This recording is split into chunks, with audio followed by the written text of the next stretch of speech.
Sepanjang 2025, kebakaran seringkali terjadi di wilayah Jakarta, Depok, Tangerang Selatan, dan Bekasi.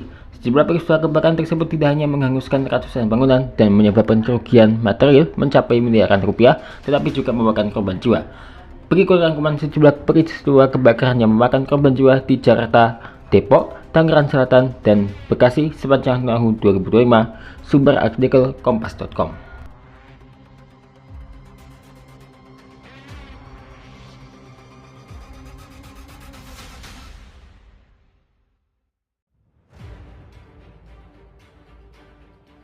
Tragedi kebakaran yang menelan korban jiwa pertama di Pusat Perbelanjaan Gelotok Plaza, Taman Sari, Jakarta Barat pada Rabu 15 Januari 2025 sekitar pukul 21.30. Api pertama kali muncul di lantai 7 yang merupakan area diskotek dan karaoke sebelum dengan cepat merambat ke lantai 6, 8, dan 9. Penyebab awal diduga korsleting listrik pada videotron di area tersebut yang kemudian terkonfirmasi oleh penyidikan polisi pada Februari 2025. Material peredam suara seperti glass wool di ruang karaoke dan diskotek menjadi faktor utama yang membuat api menyebar sangat cepat, menghasilkan asap pekat dan panas ekstrim.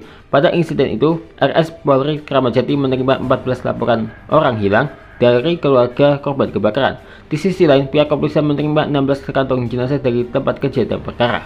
Pada Jumat 24 Januari 2025, RS Polri mengidentifikasi 3 jenazah korban, yaitu Osima Yukari, 29 tahun, Aulia Belinda, 28 tahun, dan Zuhri Fitria Rahaja, 42 tahun. Selanjutnya, RS Polri kembali mengidentifikasi 3 jenazah lainnya atas nama Ade Arianti, 30 tahun, Desti Eka Putri S, 24 tahun, dan Karen Salom Jeremiah, 21 tahun pada Jumat 31 Januari 2025. Sementara itu, 8 orang dilaporkan hilang belum ditemukan. Rumah sakit Polri menemukan 2 profil DNA pria yang tidak sama dengan ke-14 orang yang dinyatakan hilang. Akibat kebakaran yang menyebabkan kerusakan parah, potongan jenazah dalam 6 kantong tidak lagi memungkinkan untuk diambil sampel DNA-nya. Hingga dihentikannya proses identifikasi oleh tim Disaster Victim Identification, terdapat 8 korban yang belum teridentifikasi jika merujuk pada 14 laporan orang hilang dalam peristiwa kebakaran Gelotok Plaza.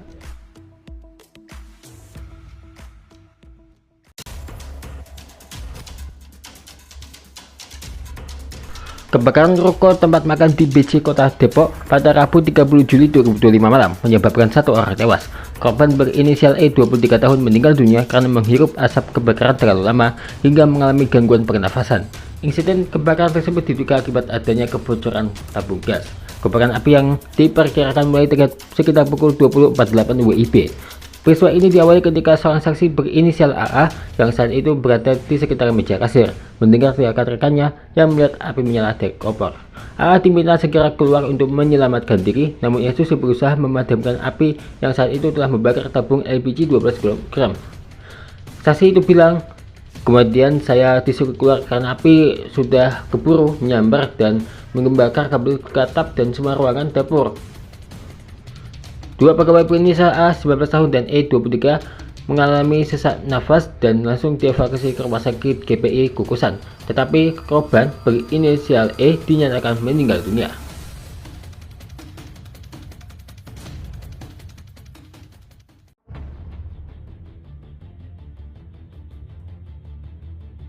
Kebakaran rumah di Jalan Masjid Al-Husna, Semanan, Kalideres, Jakarta Barat pada Rabu 20 Agustus 2025 menyebabkan korban jiwa. Kepala Pusat Data dan Informasi Badan Penanggulangan Bencana Daerah Jakarta, Muhammad Yohan, mengatakan kebakaran itu diduga terjadi akibat korsleting listrik. Seorang remaja berinisial IZ, 18 tahun, pelajar SMK, tewas dalam kebakaran tersebut. Jenazahnya ditemukan tertimbun runtuhan atap setelah api padam. Saat kejadian, IZ sedang tertidur di lantai 2 rumah milik temannya F, 18 tahun. 4 remaja lain yang sedang bermain game berhasil menyelamatkan diri. Salah seorang dari mereka mengaku sempat mencoba membangun IZ tetapi tidak dapat merespons. Menurut kesaksian kerabat Ahmudi, 46 tahun, IZ sempat berteriak minta tolong saat api membesar, namun kobaran api dan asap tebal dari material kayu menghalangi evakuasi. IZ bukan penghuni rumah tersebut, tetapi sering menginap karena rumahnya hanya berjarak 100 meter.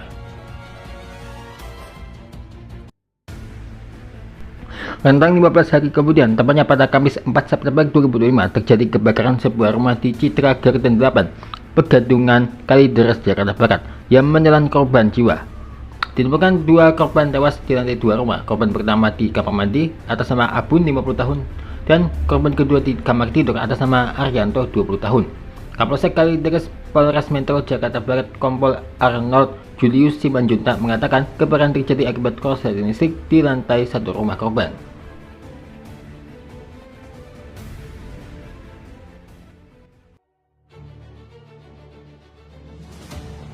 Kebakaran tersebut besar di Jabodetabek sepanjang 2025 terjadi pada Selasa 9 Desember 2025 sekitar pukul 12.40 WIB di gedung kantor PT Teradron Indonesia, Jalan Letjen Suprapto, Kelurahan Cempaka Baru, Kemayoran, Jakarta Pusat. Peristiwa itu mengakibatkan 22 orang tewas, 1 diantaranya merupakan seorang ibu hamil dengan usia kandungan 7 bulan. Mayoritas korban ditemukan di lantai tengah gedung, terdiri dari 7 orang laki-laki dan 15 orang perempuan. Rata-rata korban meninggal ditemukan di lantai 3, 4, dan 5, sebab karyawan yang berada di lantai 6 bisa langsung ke rooftop. Tutur Kapolres Metro Jakarta Pusat Kombes Pol Susatyo Purnomo Condro di lokasi kejadian Selasa 9 Desember. Susatyo menjelaskan bahwa peristiwa itu dipicu oleh adanya baterai drone yang terbakar di lantai 1 gedung. Meski sudah berusaha dipadamkan, api sudah terlebih dahulu menyebar karena lantai tersebut adalah salah satu tempat gedung. Peristiwa tersebut menjadi sorotan publik yang mempertanyakan kurangnya akses evakuasi dan sistem keselamatan pada gedung yang memiliki aktivitas berisiko tinggi, seperti penyimpanan baterai litium. Salah satu hasil pendalaman pihak kepolisian, gedung tersebut terbukti melanggar aturan alih fungsi. Berdasarkan dokumen izin mendirikan bangunan dan surat laik fungsi, gedung tersebut seharusnya digunakan sebagai perkantoran. Namun hasil penyelidikan polisi menemukan bahwa lantai 1 gedung dimanfaatkan sebagai tempat penyimpanan atau inventory baterai. Ya, menurut kami adalah saat ini demikian ya, menyalahi aturan alih fungsi. Dibuktikan dengan adanya barang-barang yang memiliki tingkat kerawanan tinggi yang disimpan dan akhirnya terjadi kebakaran seperti ini, ujar Satreskrim Polres Metro Jakarta Pusat AKBP Robi Saputra pada Jumat 12 Desember 2025.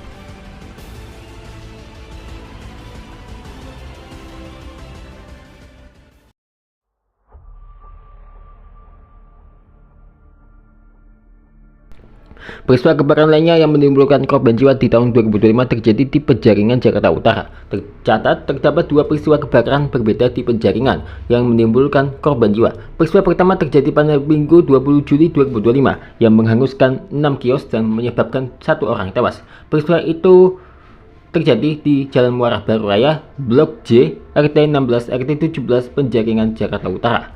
Korban yang bernama Ikwan, 22 tahun, diduga tewas karena terjebak di dalam kios tongseng milik sang ibu yang dalam keadaan terkunci dari luar saat kebakaran. Dwi, 51 tahun, salah seorang warga yang juga mengelola kios di sebelah kios milik Irwan, mengaku sempat mendengar teriakan tolong yang berasal dari korban. Meskipun begitu, kondisi pintu yang terkunci dan semakin tebalnya asap membuat upaya pertolongan tidak dapat dilakukan. Ketika api semakin membesar, suara teriakan Irwan pun perlahan menghilang. Setelah api berhasil dipadamkan, tubuh Irwan ditemukan dalam keadaan hangus dan tidak bernyawa.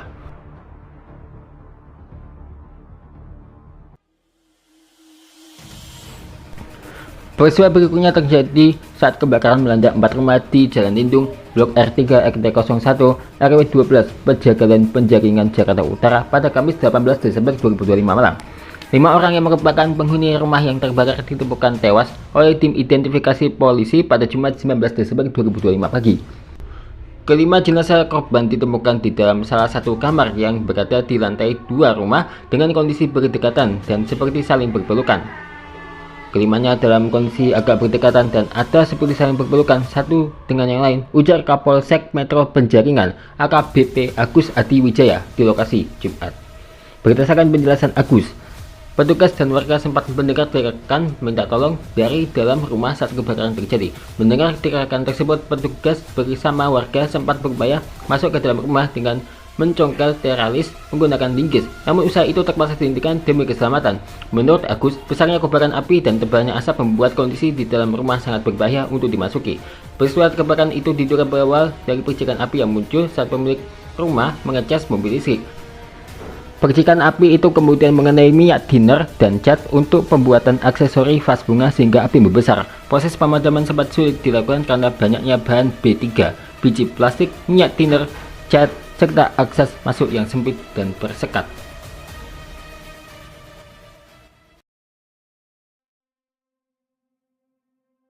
Peristiwa terbaru kebakaran yang memakan korban jiwa di tahun 2025 terjadi pada Selasa 30 Desember 2025 dini hari di Jalan Purnawarman, Kelurahan Pisangan, Kecamatan Ciputat Timur, Kota Tangerang Selatan. Satu orang tewas dalam kebakaran yang melanda toko material dan bengkel itu. Korban meninggal dunia Hendri, 37 tahun, seorang pria Down syndrome.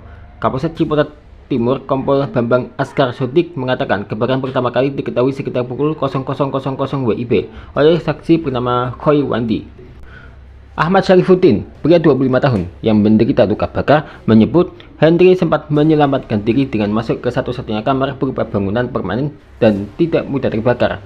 Namun kondisi tersebut justru membuat Hendri terjebak karena seluruh jalur evakuasi telah tertutup api.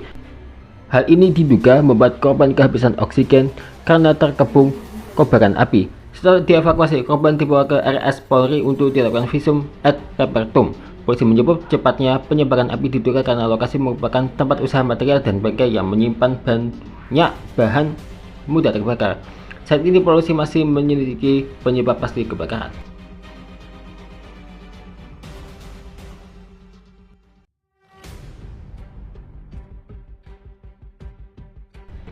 Peristiwa kebakaran maut selanjutnya terjadi di sebuah gudang pabrik di Kampung Keramat, Desa Samudra Jaya, Tarumajaya, Kabupaten Bekasi, Jawa Barat pada Selasa 25 Maret 2025. Peristiwa itu menyebabkan satu korban tewas berinisial R yang merupakan pekerja di pabrik tersebut. Korban terdapat 8 lainnya yang mengalami luka bakar. Kapolsek Tarumajaya AKP Gede Bagus Ariska mengatakan kejadian tersebut bermula saat para pekerja sedang melakukan uji coba mesin produksi pemotong besi sekitar pukul 13 WIB. Mesin tersebut kemudian meledak dan mengeluarkan percikan api yang mengenai 9 pekerja. Korban R tewas saat mendapatkan perawatan medis di Rumah Sakit Tarumajaya. Selain memakan korban, sebagian konstruksi bangunan pabrik tersebut ikut terbakar akibat dari ledakan yang terjadi. Demikian adalah deretan kebakaran maut di Jakarta, Bekasi, Depok, Tangsel yang dikutip dari artikel kompas.com. Semoga peristiwa ini menjadi pelajaran ya.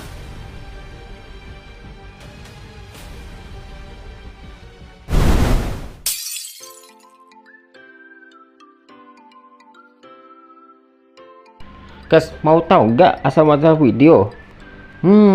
Ya yang kita tonton ini kan video, tapi nggak tahu ya asal muasalnya gimana ya. Lah kok malah video vlog lagi, pas bahas apa gitu malah vlog lagi. Kalian pas bertanya, ya udah biarin aja terserah aku lah. Los aja deh aku, bisa yang vlog lagi lah ya.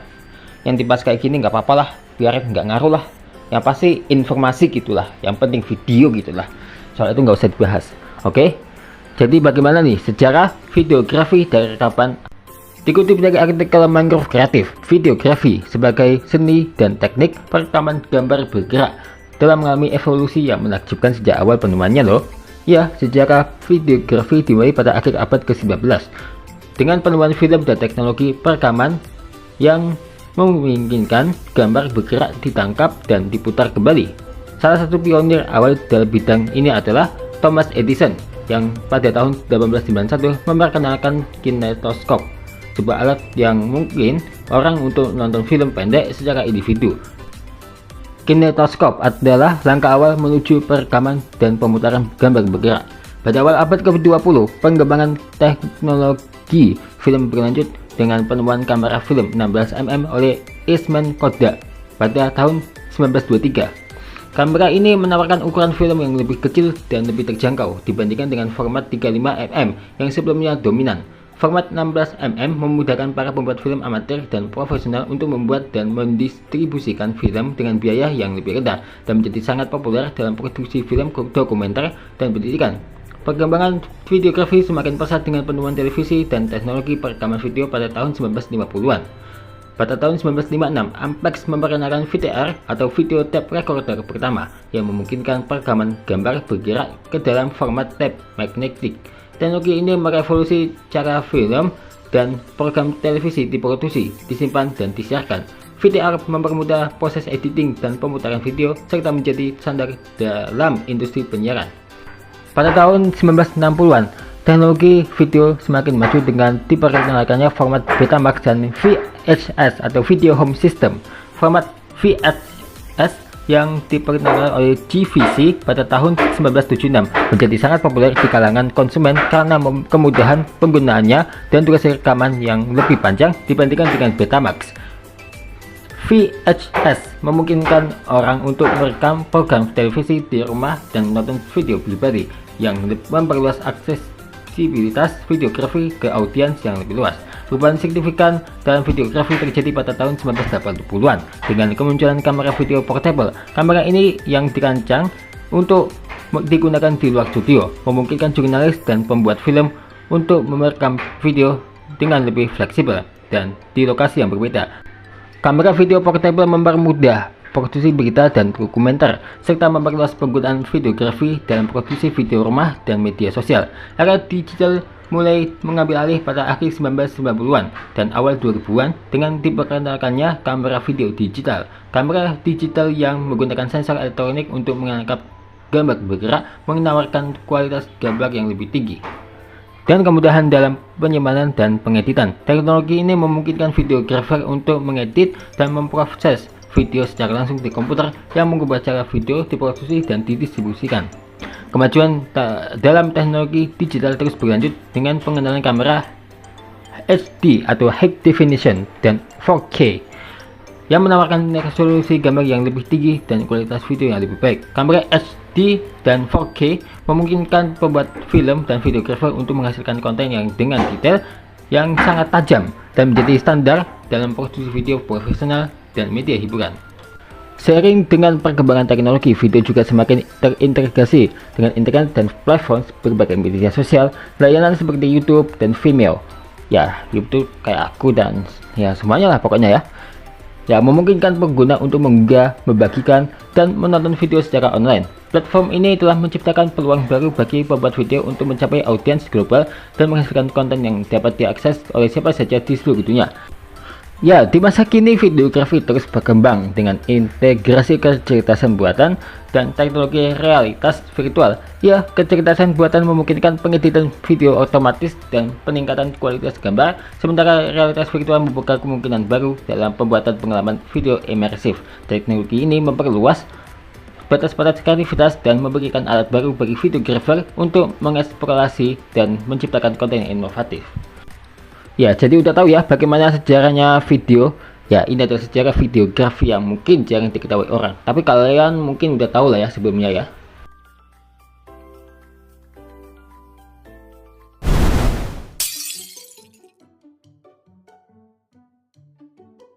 Ini adalah rumah melayang yang ada di Minecraft. Tapi kok bisa ya ada rumah melayang kayak gini?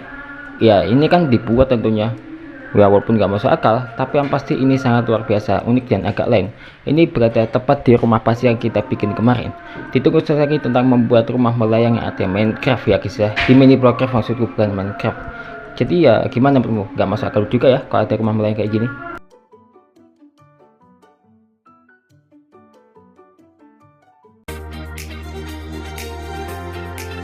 Terima kasih ya telah menonton. Saksikan terus Showki Official setiap harinya ya.